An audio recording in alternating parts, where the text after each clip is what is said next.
Congress party అభ్యర్థి సుగుణక్క గారికి మద్దతు తెలుపుతూ ఆదిలాబాద్ ఎంపీగా భారీ మెజారిటీతో గెలిపించాలని ఆదిలాబాద్ పట్టణంలోని వార్డు నెంబర్ 19 గాంధీనగర్ కాలనీలో మాజీ టీపీసీసీ ప్రధాన కార్యదర్శి గండత్ సుజాత, మాజీ market committee chairman Sanjeev Reddy గారు ప్రచారం నిర్వహించారు. ఈ కార్యక్రమంలో నాయకులు, కార్యకర్తలు పాల్గొన్నారు.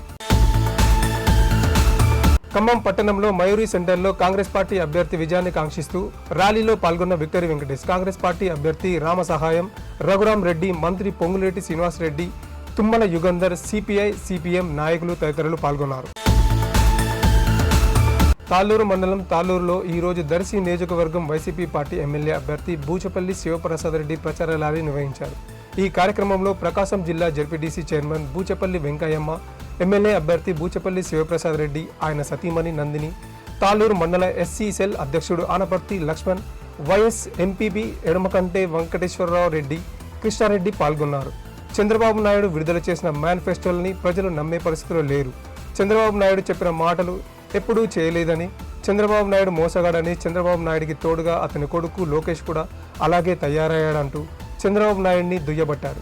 బూచపల్లి శివప్రసాద్ రెడ్డి అంతేకాకుండా తాళ్ళూరు మండలంలో ఎన్నో సంవత్సరాలుగా పరిష్కారం కాని మొగలగుండాల చెరువును నేను గెలిచిన వెంటనే పూర్తి చేపించే బాధ్యత నాది అంటూ శివప్రసాద్ రెడ్డి తెలిపాడు.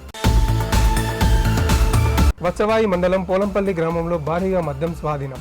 గ్రామంలోని పంట పొలాల్లో 1190 మద్యం సీసాలను గుర్తించి అధికారులకు సమాచారం అందించిన స్థానికులు ఎన్నికల్లో ఓటర్లను ప్రభావితం చేసేందుకు మద్యం సీసాలను వైసీపీ నాయకులు నిల్వ చేశారని, టీడీపీ నాయకులు ఆరోపణలు ఒకరిపై ఒకరు ఆరోపణలు చేసుకుంటున్న ఇరు పార్టీ నేతలు, స్థానికులు సమాచారం మద్యం సీసాలను స్వాధీనం చేసుకున్న అధికారులు మద్యం సీసాలను స్వాధీనం చేసుకుని కేసు నమోదు చేసి నిందితులను గుర్తించే ప్రయత్నం చేస్తున్నారు అని అధికారులు తెలిపారు.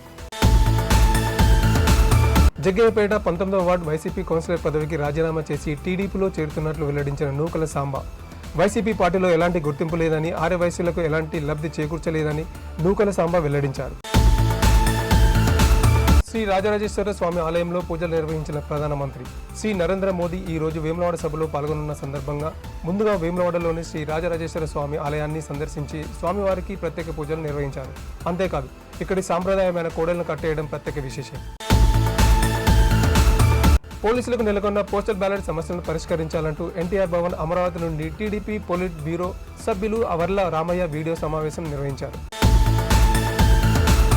కరోనా మహమ్మారి బారి నుండి దేశ ప్రజలను కంటికి రెప్పలా కాపాడుకున్న నరేంద్ర మోదీని మరోసారి దేశ ప్రధాని చేయడమే లక్ష్యంగా కమలం పువ్వు గుర్తుకు ఓటు వేసి ఆదిలాబాద్ పార్లమెంట్ బీజేపీ ఎంపీ అభ్యర్థి గోడం నగేష్ ఆశీర్వదించాలని పిలుపునిచ్చారు. తానూరు మండలం ఎల్వి, జావుల, కోలూరు గ్రామాలలో ఉపాధి హామీ కూలీలను ఆప్యాయంగా కలిసి వారి యోగక్షేమాలు అడిగి రానున్న ఎన్నికలలో దేశం సురక్షితంగా సుభిక్షంగా ఉండాలంటే మళ్లీ కేంద్రంలో బీజేపీ ప్రభుత్వం ఏర్పడాల్సిందేనని స్పష్టం చేశారు.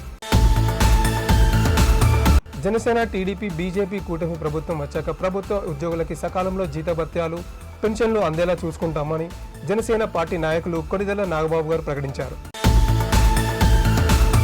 ముస్లింల ఓట్ల కోసం హైదరాబాద్లో ఎంఐఎంను గెలిపించడానికి కాంగ్రెస్, బీఆర్ఎస్ పార్టీలు జతకట్టి పనిచేస్తున్నాయి. ఆ పార్టీలకు బీజేపీ అంటే వణుకు పుడుతోందంటున్న ప్రధాని శ్రీ మోదీ మే 13న అసెంబ్లీ మరియు పార్లమెంట్ ఎన్నికల సందర్భంగా నేడు ధర్మవరం పట్టణంలోని 33 నుంచి 40వ వార్డులలో ప్రచారం కార్యక్రమం నిర్వహిస్తున్న ఎమ్మెల్యే కేతిరెడ్డి తెలంగాణ శాసనసభ ఎన్నికలకు ముందు అనేక సభల్లో శ్రీ రాహుల్ గాంధీ గారు చాలా స్పష్టంగా చెప్పారు. ఈ దేశంలో సంపద వనరులు, రాజకీయ పరమైన అధికారం కొద్దిమంది గుప్పిట్లో నలిగిపోతుంది, గుత్తాధిపత్యంగా ఉంది. జనాభా దామాషా ప్రకారం ఎస్సీ, ఎస్టీ, ఓబీసీ మైనారిటీలు పొందలేకపోతున్నారు. ప్రజాస్వామ్య స్ఫూర్తి అంటేనే మెజారిటీ ప్రజలకు రాజ్యాంగం ప్రకారం అందేలా చేయాలి, అది అసలైన రాజ్యాంగ స్ఫూర్తి. కాంగ్రెస్ పార్టీ అధికారంలోకి రాగానే దేశంలోని ఓబీసీ కులాల వారీగా కులగణన చేయిస్తాం, ఆ ప్రకారం వారికి వనరులు, అధికారం, సంపద పంపిణీ చేస్తాం చెప్పినట్లుగా తెలంగాణలో ఓబీసీల కులగణన ప్రాసెస్ మొదలైంది అంటున్న ఉప ముఖ్యమంత్రి బట్టి విక్రమార్క.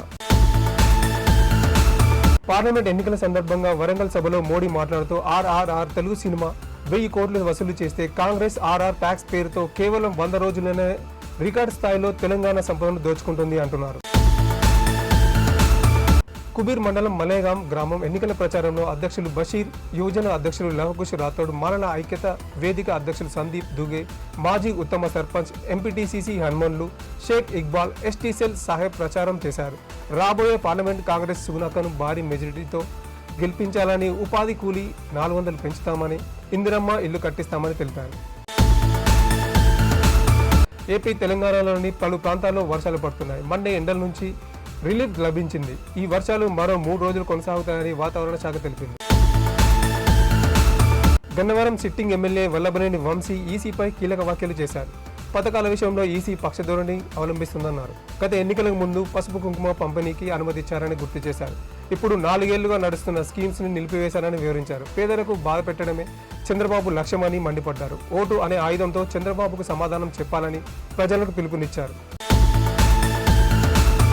ఎన్నికల ప్రచారంలో స్పీడ్ పెంచిన వైఎస్ జగన్ కూటమిపై ఫైర్ అయ్యారు. కొనసాగుతున్న పథకాలను కూడా అడ్డుకునేందుకు ప్రయత్నిస్తున్నారని మండిపడ్డారు. ఓటు అనే ఆయుధంతో ప్రజలు కొట్టే దెబ్బకు ఢిల్లీ పీఠం కదులుతుందన్నారు. టీడీపీ, జనసేన, బీజేపీ కూటమి కలిసి రాష్ట్రానికి ఇచ్చే హామీ ఏంటని ప్రశ్నించారు. తనను గద్దె దింపేందుకు చంద్రబాబు ఢిల్లీ పెద్దలతో కలిసి చేస్తున్న కుట్రలను ప్రజలు గమనించాలన్నారు. సీఎం జగన్ ఈసారి ఎన్నికలు ఇంటింటి భవిష్యత్తును నిర్ణయిస్తాయని, జగన్కు ఓటు వేస్తే పథకాల కొనసాగింపు, చంద్రబాబుకు ఓటు వేస్తే పథకాలకు ముగింపు అని స్పష్టం చేశారు. హన్మకొండ జిల్లా పరకాల పట్టణంలో ఈ రోజు బీఆర్ఎస్ అభ్యర్థి డాక్టర్ సుధీర్ కుమార్ కారు గుర్తుకు ఓటు వేయాలని ఇంటింటి ప్రచారం చేయడం జరిగింది.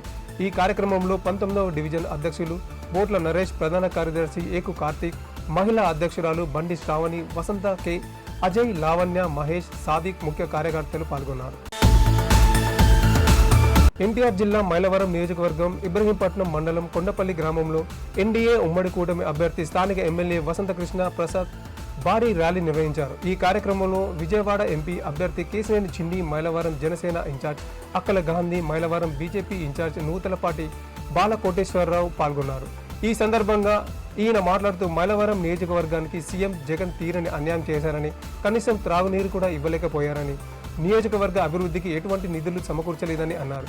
రాజధాని అమరావతిని నాశనం చేసి యువతకు ఉపాధి అవకాశాలను దెబ్బతీశారని, 2019 ఎన్నికల ముందు తాము గెలిస్తే ఇక్కడే రాజధాని ఉంటుందని నమ్మబలికి ఇక్కడే ప్రమాణ స్వీకారం చేసి ఇప్పుడు 2024 ఎలక్షన్లో గెలిస్తే వైజాగ్లో ప్రమాణ స్వీకారం చేస్తారని అంటున్నారు. కాబట్టి ప్రజలందరూ గమనించాల్సింది ఏంటంటే మన ప్రాంత రాజధానిని మనమే కాపాడుకోవాలని కోరారు. మన పిల్లల భవిష్యత్తును కాపాడుకోవాలంటే ప్రజలందరూ వైసీపీని ఓడించి ఎన్డీఏ కూటమికి పట్టం కట్టాలని కోరారు. హాస్టల్ వరకు వచ్చిన వాడిని లోపలి వరకు పిలవకపోతే ఏం బాగుంటుందని రూమ్కి తీసుకెళ్లాడు. తిరిగి బయటకు వస్తున్న క్రమంలో హాస్టల్ నిర్వాహకుడు బయట వాళ్ళను ఎందుకు లోపలికి తీసుకొచ్చావని అడిగాడు. తన ఫ్రెండ్ అని కాసేపు మాట్లాడడానికి వచ్చాడు, పంపించి వేస్తున్నా అని ఆ యువకుడు ఆన్సర్ ఇచ్చారు. అంతే, హాస్టల్ నిర్వాహకుడు తిట్ల దండకం అందుకున్నాడు. ఇష్టం వచ్చినట్లు బూతులు మాట్లాడాడు. హాస్టల్లో అతను ఎందుకు వాష్రూమ్కి వెళ్ళాడు అని ప్రశ్నిస్తూ నీళ్లు అయిపోవడానికి కారణం మీరే అంటూ నిందించాడు. హాస్టల్ నిర్వాహకుడి ప్రవర్తనపై యువకుడు అభ్యంతరం వ్యక్తం చేశాడు. దీంతో హాస్టల్ నిర్వాహకుడు తనకు తెలిసిన వారిని మరికొందరిని పిలిపించి యువకుడిపై దాడికి తెగబడ్డాడు. రోడ్డుపైకి తీసుకొచ్చి తన్నడం, లాగడం చేశాడు. ఈ దాడిలో యువకుడి షర్ట్ చినిగిపోయి శరీరంపై గాయాలయ్యాయి. అడ్డుకున్న అతడి ఫ్రెండ్స్కి గాయాలయ్యాయి. హాస్టల్ నిర్వహించే వారి దౌర్జన్యాన్ని ఎదురుగా ఉన్న మరో హాస్టల్లోని యువకులు వీడియో తీసి సోషల్ మీడియాలో పోస్ట్ చేశారు. బాధిత యువకులు ఎస్ఆర్ నగర్ పోలీసులను ఆశ్రయించారు. హాస్టల్ నిర్వాహకుడిపై పోలీసులు కేసు నమోదు చేసి దర్యాప్తు చేపట్టారు. గన్నవరంలో జనసేన అధినేత పవన్ కళ్యాణ్ మాట్లాడుతూ చంద్రబాబు సతీమణి అంటే నా సోదరితో సమానం. వైసీపీ వాళ్ళు నా సోదరిని అవమానించారు. రేపు మీ ఇంట్లో మహిళలను కూడా వీళ్ళు వదలరు. మహిళలు అంటే గౌరవం లేని వైసీపీ వాళ్ళని గెలిపించకండి. వైసీపీ రాష్ట్ర ప్రధాన కార్యదర్శి మైనారిటీ సెల్ శ్రీ సయ్యద్ షబీర్ బాషా ఈ రోజు జనసేనలో చేరారు. తెనాలిలో పార్టీ రాజకీయ వ్యవహారాల కమిటీ చైర్మన్ శ్రీ నాదెండ్ల మనోహర్ గారు పార్టీ కండువా వేసి సాదరంగా ఆహ్వానించారు. వైసీపీ నాయకుడు శ్రీ మునిపల్లి ప్రసాద్ జనసేన పార్టీలో చేరారు. ఈటెల రాజేందర్ మల్కజ్గిరి పార్లమెంట్ పోచారంలోని సద్భావన టౌన్షిప్ వాసులు ఏర్పాటు చేసిన ఆత్మీయ సమావేశంలో పాల్గొని ప్రసంగించడం జరిగింది. నరేంద్ర మోదీ మూడోసారి ప్రధానిగా చేయాలనే సంకల్పంతో మల్కజ్గిరి పార్లమెంట్లో బీజేపీకి మద్దతు తెలుపుతూ ఈ కార్యక్రమం నిర్వహించినందుకు సద్భావన టౌన్షిప్ వాసులందరికీ హృదయపూర్వక ధన్యవాదాలను తెలుపుతున్నారు. బీజేపీ ఓటు బ్యాంక్ రాజకీయాలు చేస్తోందని మంత్రి కోమటిరెడ్డి వెంకటరెడ్డి విమర్శించారు. హైదరాబాద్ ప్రెస్ క్లబ్లో ఏర్పాటు చేసిన మీడియా సమావేశంలో కీలక వ్యాఖ్యలు చేశారు. మూడోసారి మోదీ ప్రధాని అయితే దేశంలో ఇక ఎన్నికలు ఉండవన్నారు. మన దేశంలోనూ రష్యా, చైనా తరహా పాలన వస్తుందని కీలక ఆరోపణలు చేశారు. రాజ్యాంగాన్ని మార్చి వాళ్లే పాలకులుగా ఉంటారని సంచలన వ్యాఖ్యలు చేశారు. 25 కోట్ల మంది ముస్లింల రిజర్వేషన్లు తీసేస్తామని ఎలా అంటారని బీజేపీ కౌంటర్ వేశారు. వాళ్ళంతా రోడ్ల మీదకు వస్తే ఏం జరుగుతుందో తెలుసా అని హెచ్చరించారు. క్రిషాంక్ బయటపెట్టిన సర్క్యులర్ తప్పైతే నేను చంచల్గూడ జైలుకు వెళ్లడానికి సిద్ధం. నువ్వు పెట్టిన సర్క్యులర్ ఫేక్ అని మేము రుజువు చేస్తే నువ్వు జైలుకు వెళ్ళడానికి సిద్ధమా అంటూ రేవంత్ రెడ్డికి సవాల్ విసిరిన బీఆర్ఎస్ వర్కింగ్ ప్రెసిడెంట్ కేటీఆర్.